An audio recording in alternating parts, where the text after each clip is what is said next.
आजादी के रणबांकुरों की क्रांति कथा के जाने पहचाने और अनजाने पन्ने, सभी अमर बलिदानियों की प्रेरक कथाएं।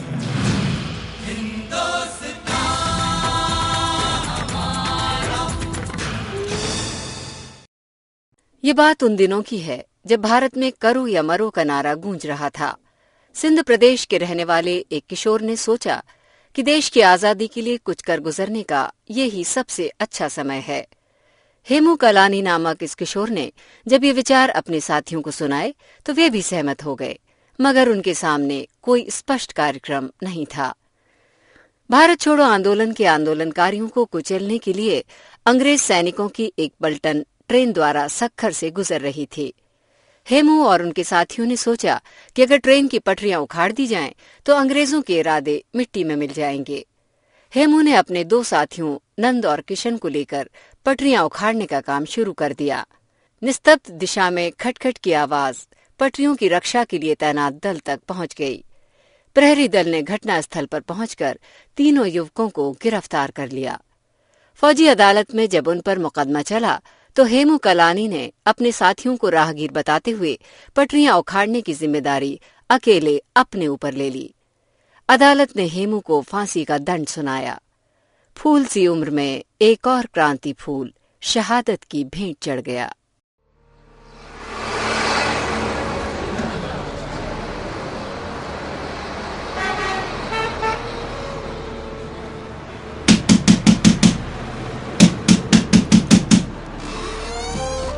हेमू, तुमको कितनी बार कहा है सूर्यास्त से पहले कमरे से बाहर ना निकला करो।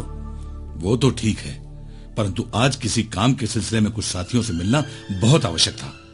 पर तुमको इस बात का भी ध्यान होना चाहिए हेमू कि ऐसा करके कितना जोखिम उठा रहे हो। आजाद मैदान की घटना के बाद तो पुलिस और सीआईडी नौजवान मंडल के पीछे हाथ धोकर पड़ी है, और तुमको यदि कुछ हुआ तो हमारी तो सारी की सारी योजना धरी की धरी रह जाएगी। टीकम दोस्त, तुम कोई चिंता मत करो। बस थोड़ा दिल को मजबूत करो। मैं इतना मोम का बना हुआ नहीं हूं। कहीं दौलत नजर नहीं आ रहा? वो अभी पहुंचा नहीं क्या? पर वो तो तुम्हारे साथ आने वाला था ना? परंतु वो दोपहर को 12 बजे मुझसे अलग हो गया था। बड़े बाजार से गुजर रहे थे तो हमको लगा कि कुछ लोग हमारा पीछा कर रहे हैं। अच्छा, इसलिए हम दोनों अलग हो गए। मैं उनको चकमा देकर तंग गलियों से होता हुआ निकल आया। खैर, वो भी आता ही होगा। पर हेमू, हम यहाँ बैठकर क्या करेंगे? बाहर जाना। हम लोग ये तो कर ही सकते हैं कि अपना दिल और दिमाग ठिकाने पर रखें। सुना है आज प्रभात फेरी में कुछ गड़बड़ हो गई थी। हाँ, मैं उस समय उस एरिया में एक होटल में बैठा था और वो दृश्य देखा था। पुलिस जिस बेरहमी से हिंदुस्तानियों के ऊपर लाठियां बरसा रही थी, उसे देखकर जी में आ रहा था कि डंडा लेकर एक दो सिपाहियों के तो सर फोड़ दूं। हेमू, भावुकता और जोश को काबू में रखो हेमू। जब देखो तुम जोश और भावुकता की बात करते रहते हो। तुम क्या चाहते हो कि हम निष्ठुर होकर बैठ जाएं? हमको गलत बात समझो मेरे यार, हम तुम्हारे जज्बात की कदर करते हैं। लो, दौलत भी आ गया। क्या बात है, कहाँ रह गए थे तुम? तेरी माँ ने मुझे देख लिया था, उससे पीछा छुड़ाने में वक्त लग गया। बहुत परेशान थी। तुम घर नहीं गए ना, शायद इसलिए। अच्छा ठीक है, अब जल्दी करो, समय बहुत कम है, तैयारी करना चाहिए। दौलत, बाहर व्यवस्था कैसी है? ये खबर बिल्कुल पक्की है कि मालगाड़ी 7:03 पर सक्खर स्टेशन पर पहुंचेगी और 20 मिनट स्टेशन पर रुककर वहां से रवाना होगी। जिस साथी से मुझे ये खबर प्राप्त हुई है वो पक्के भरोसे वाला है। ये पता लगा कि उस गाड़ी में क्या क्या लदा है? ये बात बिल्कुल गोपनीय है। हिंदुस्तानी ऑफिसरों को भी इसकी जानकारी बिल्कुल नहीं है, इसलिए पता लगाना बड़ा मुश्किल है। निश्चित ही पंजाब में आजादी के आंदोलन को कुचलने के लिए इस गाड़ी में हथियार और गोला बारूद भेजा जा रहा होगा। पर हम किसी भी कीमत पर गोरों को ऐसा करने नहीं देंगे। अब सुनो किशन, तुम रेलवे लाइन पर सिग्नल से 100 कदम दूरी पर पेड़ के पीछे छुपकर खड़े रहना। जब तक मैं इशारा ना करूं तब तक वहां से हिलना मत, समझे? बिल्कुल ठीक। शाबाश मेरे दोस्त, शाबाश। यदि आज का काम हो गया तो जिंदगी की बहुत बड़ी सफलता प्राप्त हो जाएगी। इस तरह रात के सन्नाटे में रेल की पटरी उखाड़ने के लिए हेमू कालानी अपने दोनों मित्रों को साथ लेकर सिंध प्रांत के सक्खर की बिस्किट फैक्ट्री के पास पहुंच गए और रेल की पटरी उखाड़ने लगे।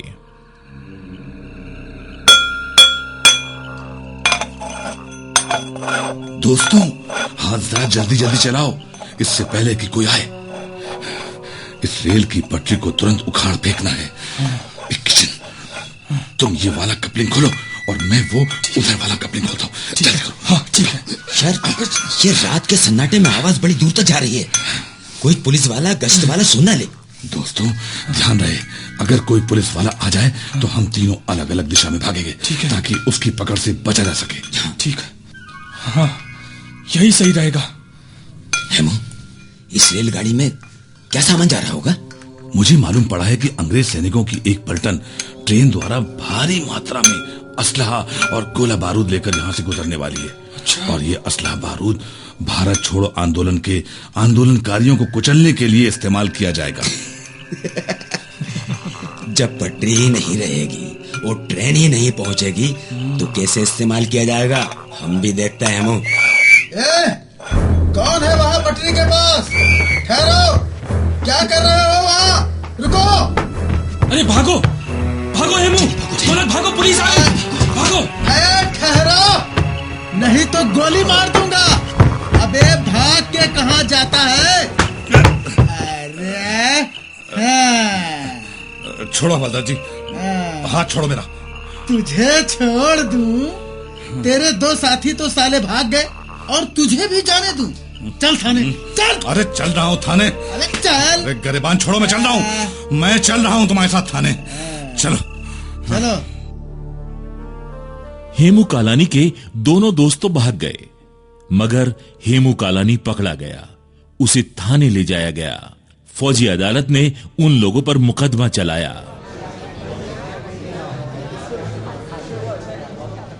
मिलॉर्ड, ये जो सामने मुलजिम के कटघरे में खड़ा है, उसने बहुत संगीन जुर्म किया है। इसने एक फौजी ट्रेन को गिराने की कोशिश की और अंग्रेजी हुकूमत को भी हानि पहुंचाने की हर संभव कोशिश की। मिलॉर्ड, चेहरे से यह बिल्कुल मासूम दिखता है, पर वास्तव में ये एक खतरनाक गिरोह का लीडर है, इंकलाबी है। मिलॉर्ड, मेरी माननीय अदालत से दरखास्त है कि ऐसे हैवान और शैतान को मौत की सजा दी जाए, जिससे दूसरे लोगों को भी सबक मिले और वे अंग्रेजी हुकूमत से टक्कर लेने की जुर्रत न कर सकें। मिस्टर हेमू कालानी, तुमको अपनी सफाई में कुछ कहना है? हाँ, मैंने ट्रेन गिराने की कोशिश की, परंतु अफसोस मैं उसमें सफल नहीं हो सका। हेमू कालानी, अगर तुम कानून का साथ देने के लिए तैयार हो जाओ तो अदालत तुम्हारी उम्र का ख्याल करके तुम्हारी सजा घटा सकती है। घबराओ मत, एक कानून तुम्हारे साथ है और तुम्हें पूरा पूरा इंसाफ दिया जाएगा।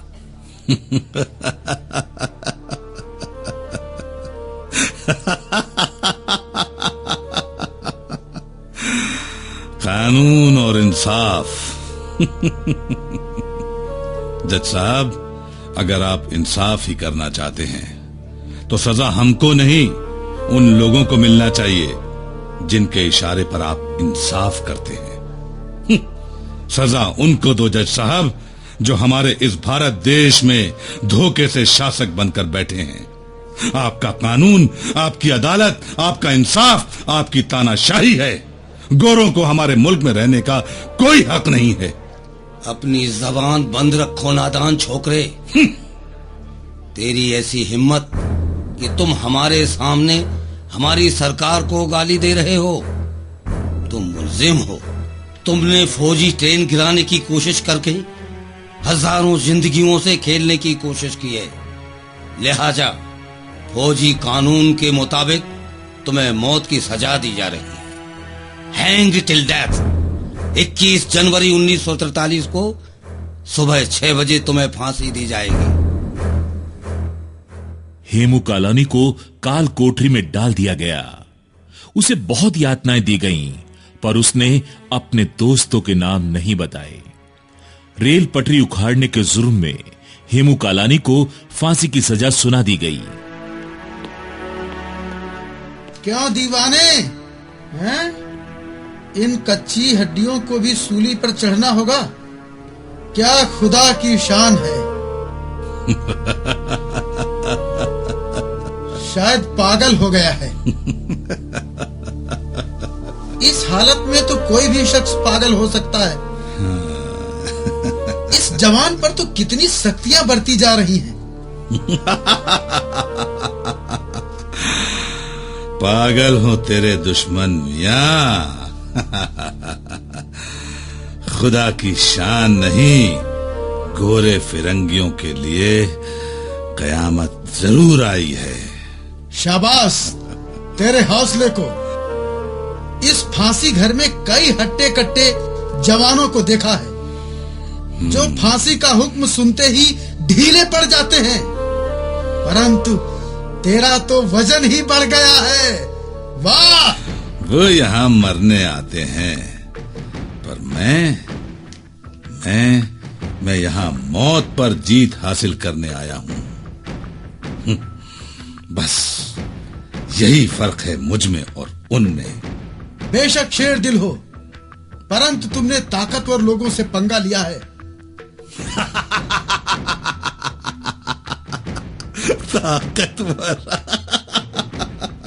गोरे को तुम ताकतवर समझते हो? अरे जो निहत्थे लोगों से भी ऐसे डरता है जैसे बाज से चिड़िया। तुम्हारे गोरे साहब को तो देखो, इस कोठरी में घुसने से पहले कैसे वो डरकर पिस्तौल पर हाथ रखता है।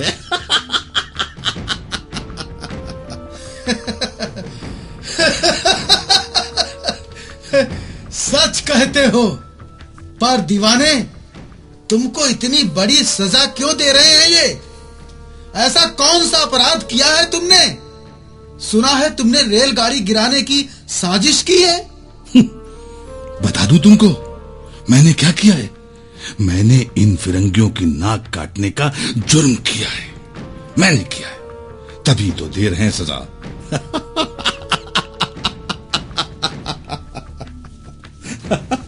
सच कहते हो, तुम जैसे मासूम जवान को फांसी की सजा घोर अन्याय है। मेरी दैनिक खातिरदारी के लिए आज तुम्हारे गोरे सुपरिटेंडेंट नहीं आए? 6 बजने में अभी कुछ मिनट हैं। आज लगता है तुम्हारे लिए कोई नई चाल चली गई है। शायद कुछ लोगों को जेल में बुलाया गया है। बहुत चालबाज है ये गोरा सुपरिटेंडेंट। अच्छा, हाँ, देखो, जब तक इस शरीर में जान है ना, तब तक उसे कुछ हासिल नहीं होगा। खुदा तुझे हिम्मत दे, मेरी दुआ है। दरवाजा खोलो। अब तक तो इसका होश ठिकाने आ गया होगा, या अभी तक यह जिद पर आ रहा है? देखो कैसे आराम से सो रहा है। हेमू, आखिरी बार पूछ रहे हैं, बता दे क्या सोचा है तुमने? मुझे क्या सोचना था? यही कि तुम अपने बाकी 2 साथियों के नाम बताओगे या नहीं? मैं आपको कई बार कह चुका हूं कि मेरे साथ कोई नहीं था। इससे ज्यादा और क्या बताऊं? आप मुझे बार बार क्यों परेशान कर रहे हैं? ये सरासर झूठ है कि तेरे साथ कोई नहीं था। हमारे सिपाहियों ने 2 लोगों को वहां से भागते हुए देखा है। मेरा साया देखकर उनको भ्रम हुआ होगा कि मेरे साथ कोई और भी था। हमारे सामने तुम अभी बच्चे हो। इस प्रकार का मजाक तुम्हारी हैसियत से ऊपर है। अच्छा, मैं तो एक बच्चा हूं। तो फिर मेरे साथ ये मर्दाने खेल क्यों खेल रहे हैं? छोड़ दो इस बच्चे को। हेमू, मुझे तेरी जवानी पर तरस आ रहा है। तुम ना समझ बच्चे की तरह जिद करके अपनी ही बर्बादी की राह बना रहे हो। बेशक, भला आपके समझ भरे विचार के अनुसार मुझे क्या करना चाहिए? तुम अपने साथियों के नाम बता दो, बस। ऐसा करके तुम अपनी अमूल्य जान बचा सकते हो। और उन 2 साथियों की जान आपके हाथों में सुरक्षित रहेगी, यही ना? एक बात और ध्यान देकर सुन लो। मान लिया कि वो लोग मेरे साथ थे भी, तो क्या मैं उनका नाम आपको बता दूंगा? हरगिज नहीं बताऊंगा। अरे इसमें कौन सी बड़ी बात है? अरे अपनी जान बचाने के लिए सब कुछ जायज है। हाँ, ऐसी बात आपके मुंह से ही शोभा दे सकती है। अगर तुमने सीधी तरह से नाम नहीं बताया तो हमें दूसरा तरीका भी अपनाना आता है।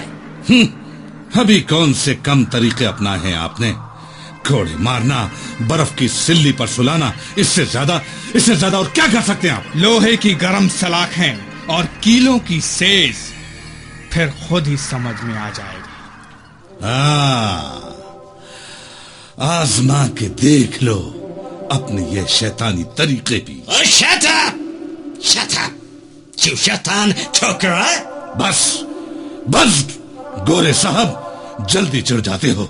शैतान वास्तव में इतना बुरा नहीं होता। हेमू, तुम खामखा अपनी तबाही की तैयारी कर रहे हो, जबकि हम तुम्हारी भलाई के लिए कह रहे हैं। सच? फिर तो मैं पागल हूं जो आपके द्वारा की जा रही भलाई को नहीं समझ पा रहा हूं। मुझे तो आपको पूरा सहयोग देना चाहिए, यही ना? बिल्कुल। इतने दिनों से हम तुम्हें यही बात समझाने की तो कोशिश कर रहे हैं। तब तो मैं आपको पूरा सहयोग करूंगा। मैं आपको सब कुछ बताने के लिए तैयार हूं। कहिए, आप क्या पूछना चाहते हैं? क्या कह रहे हो? तुम सब कुछ बताने के लिए तैयार हो? शाबाश, मुझे मालूम था कि तुम बहुत अच्छा छोकरा है। मैं सब कुछ बताने के लिए तैयार हूं, पर एक शर्त पर। बोलो, कुछ भी बोलो, डरो बिल्कुल नहीं।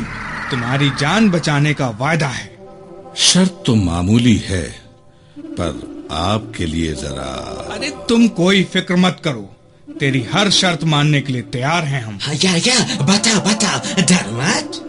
तो सुनो, अंग्रेजों, भारत छोड़ो। Shut up! अंग्रेजों, भारत छोड़ो। Shut up! तो मंजूर है ये शर्त? हाँ? You fool! तुम समझते हो कि देश का भला होगा? क्या भला होगा? क्या देश आजाद होगा? Never! ना! सर, ये बिल्कुल बागी लड़का है। इससे सिर खपाना दीवार से सिर टकराने जैसा है। खतरनाक, वाकई ये बहुत खतरनाक है। हेमू, तुम जरा सोचकर तो देखो कि ऐसी जिद करने से तुम्हें किस प्रकार का नतीजा भोगना पड़ सकता है। हाँ, आपकी इस लगातार पीड़ा से तो छुटकारा मिलेगा। मैं कोई भी सजा भुगतने के लिए तैयार हूं। और फांसी के अलावा आपके पास और क्या है? मैं तुम्हें जिंदगी दूं तो? वाह, तुम मुझे जिंदगी दोगे? हाँ। तुम मेरे स्थान पर फांसी पर लटकने वाले तो नहीं, फिर इस सुंदर चीज का दान कैसे दे पाओगे? बस एक ही बात है कि तुम। फिर वही बेसुरा राग। मेहरबानी करके मुझे और तंग करने की कोशिश मत करो। नहीं हेमू, मैंने तुम्हारी जिंदगी बचाने के लिए दूसरा रास्ता ढूंढ निकाला है। बस तुम सिर्फ हाँ कर दो, फिर देर नहीं लगेगी। मुझे ऐसा कोई भी रास्ता नजर नहीं आता। अच्छा सुनो, तुम अपने साथियों के नाम नहीं बताना चाहते हो तो मत बताओ। अपना जुर्म कबूल कर लो और सरकार से उसके लिए माफी मांग लो और लिख कर दे दो कि आगे से तुम ऐसा कोई काम नहीं करोगे और सरकार से वफादारी करोगे। क्या? माफी? तुमने अपने जमीन को क्या इतना कुचल दिया है जेलर? जो तुम एक हिंदुस्तानी होकर मुझे ऐसी शर्मनाक सलाह दे रहे हो? हाँ, ऐसी शर्मनाक सलाह दे रहे हो? किस अपराध के लिए माफी मांगू? इस सुपरिटेंडेंट से, कमबख्त दायर की औलाद से? Shut up! हाँ? शुभ्राजी, मौत का सजा तुम्हें चीखा देगा, समझा? हाँ? चलाओ तुम्हारा ये कौमी निशान। चुप क्यों हो गए हो? अरे मौत का नाम लेकर मुझे डराने की कोशिश मत करो। आजादी के लिए ये कीमत बिल्कुल मामूली है। आजादी, आजादी, आजादी। हाँ, आजादी। देखते हैं कैसे आता है तुम्हारा ये आजादी। मौत तुमको जब शांत खा देगा, तुमको जब सबक मिलेगा। सबक सिखाएगा, सबक मिलेगा देशभक्ति का, ना कि तेरी तरह कायरता का। आप मेरी जिंदगी ले सकते हैं, परंतु आजादी की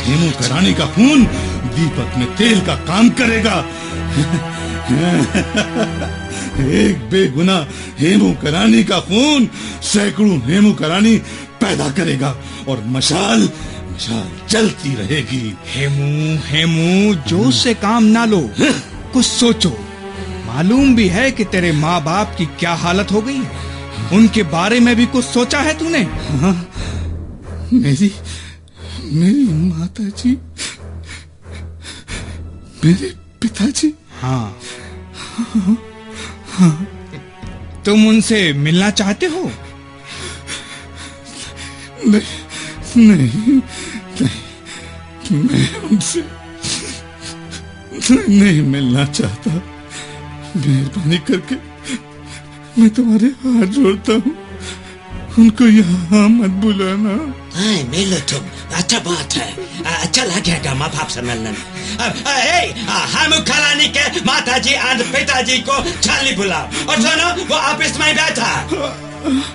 हेमू, तुम अगर अपना और अपने माँ बाप का भला चाहते हो तो जिद से बाज आओ।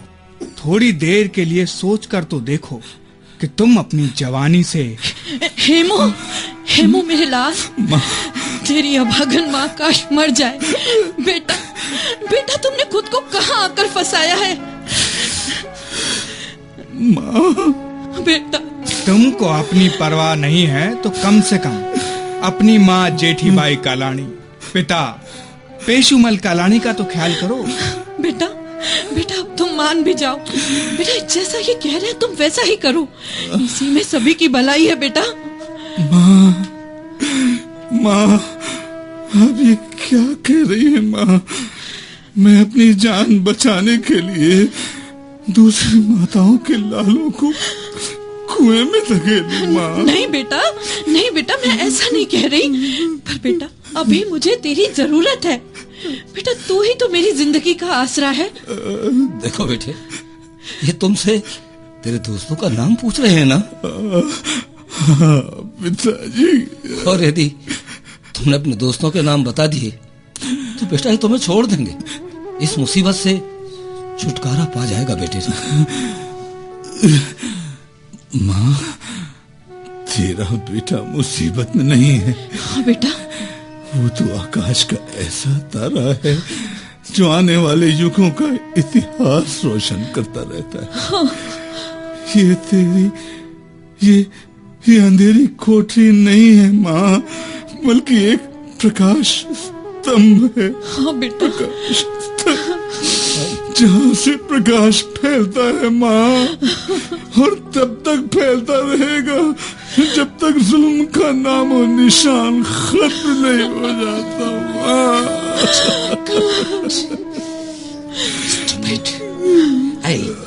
तुम एक काम करो, इसको समझाओ, अपना बेटा को समझाओ, थोड़ा समझाओ, नहीं तो कानून के मुताबिक इसको फांसी हो जाएगा। समझा तुम चाहता है कि फांसी हो जाए? हेमू बेटा, तुम हमें अपने मुंह में बांधकर कैसे जा सकते हो बेटा? तेरे ये माँ बाप तो तेरे बिना मर जाएंगे। बेटा हम पर कुछ तो रहम खाओ। नहीं माँ, नहीं, मुझे ज्यादा पीड़ा देने की कोशिश मत करो माँ। मेरी आत्मा बिल्कुल शांत है माँ। जिससे मैंने जालिमों का ये आदेश सुना है, मेरे ऊपर एक अमर जीवन की खुमारी छा गई है। मैं एक अनोखा आनंद महसूस कर रहा हूँ माँ। देखो माँ, एक माँ आनंद। हाँ, अब मुझे पूरा संतोष है। क्या आप मेरा आनंद भंग करना चाहते हैं? हाँ, क्या आप मुझे इस महायज्ञ से भटकाना चाहते हैं? नहीं माँ, ऐसा मत करिए माँ। नहीं, कुछ पलों के लिए मुझे इस आनंद का मजा लूट लेने दो माँ। मेरी आत्मा को अमर जीवन का रस ले लेने दो माँ। मैं तेरे हाथ जोड़ता हूँ मेरी माँ, आपको प्रणाम। पिताजी, पूज्य पिताजी, आपको प्रणाम। मेरे साथियों तुम सबको प्रणाम। मेरी मातृभूमि तुझे प्रणाम। वंदे मातरम, वंदे मातरम। इस तरह 21 जनवरी को अमर शहीद हेमू कालानी को फांसी दे दी गई। आज पूरा देश हेमू कालानी की शहादत पर उन्हें शत शत नमन करता है। निर्देशन वीरबाला श्रोत्रिय, परिकल्पना श्रीराम तिवारी, समन्वय संजय यादव, निर्माण और प्रस्तुति स्वराज संस्थान संचालनालय, मध्य प्रदेश शासन संस्कृति विभाग। भान स्वाभिमान का, देशभक्त रक्त तप्त वक्त प्राणदान का। अधीर मन अधीर तक लब्ध वेग बाण का, भय विहीन लक्ष्यहीन प्रवास है प्रयाण का। स्वराज्य हो ध्यास है ये प्राण का, ध्यास है ये प्राण का, ध्यास है ये प्राण का। दिल मिलाया दम्भ जो विरोध जन्म ले रहा, कुचल दिया था स्वाभिमान जिंदा फिर से हो रहा। जननायक, स्वाधीनता संघर्ष की महागाथा।